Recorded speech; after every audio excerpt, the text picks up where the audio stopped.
വിശുദ്ധ പൗലോസ് തിമോഥെയോസിന് എഴുതിയ ലേഖനം 2-ാം അധ്യായം 1 മുതൽ 7 വരെയുള്ള വാക്യങ്ങൾ. എല്ലാവർക്കും വേണ്ടി അപേക്ഷകളും യാചനകളും മധ്യസ്ഥ പ്രാർത്ഥനകളും ഉപകാരസ്മരണകളും അർപ്പിക്കണമെന്ന് ഞാൻ ആദ്യമേ ആഹ്വാനം ചെയ്യുന്നു.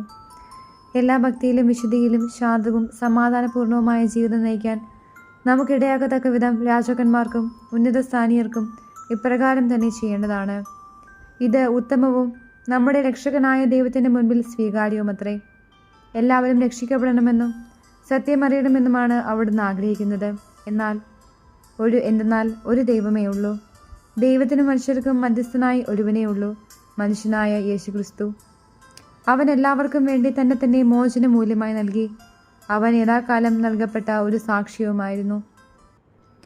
അതിൻ്റെ പ്രഘോഷകനായും അപ്പസ്തോലനായും വിശ്വാസത്തിലും സത്യത്തിലും വിജാതിയരുടെ പ്രബോധകനായും ഞാൻ നിയമിക്കപ്പെട്ടു.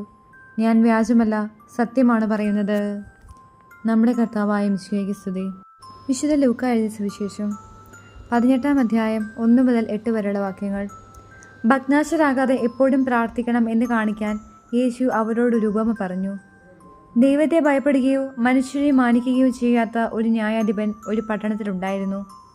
ആ പട്ടണത്തിൽ ഒരു വിധവയും ഉണ്ടായിരുന്നു. അവൾ വന്ന് അവനോട് എതിരാളിക്കെതിരെ എനിക്ക് നീതി നടത്തിത്തരണമേ എന്ന് അപേക്ഷിക്കുമായിരുന്നു. കുറേ നാളത്തേക്ക് അവനത് ഗൗനിച്ചില്ല. പിന്നീട് അവൻ ഇങ്ങനെ ചിന്തിച്ചു, ഞാൻ ദൈവത്തെ ഭയപ്പെടുകയോ മനുഷ്യരെ മാനിക്കുകയോ ചെയ്യുന്നില്ല.